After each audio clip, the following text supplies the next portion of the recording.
अरे वाह! ये मतलब भाई कैसे पैसा मांगा? ओह भाई! भाई मुझे भी सिखा दो प्लीज। अरे भैया हम गरीब ये सब पेट पालने के लिए करते हैं, आप क्यों करिएगा? वो सब नहीं बता सकते, बस सिखा दो प्लीज। चलो।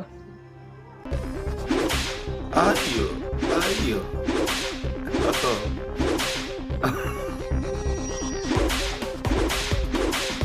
भाई ये मारने से पैसे मिलेगा।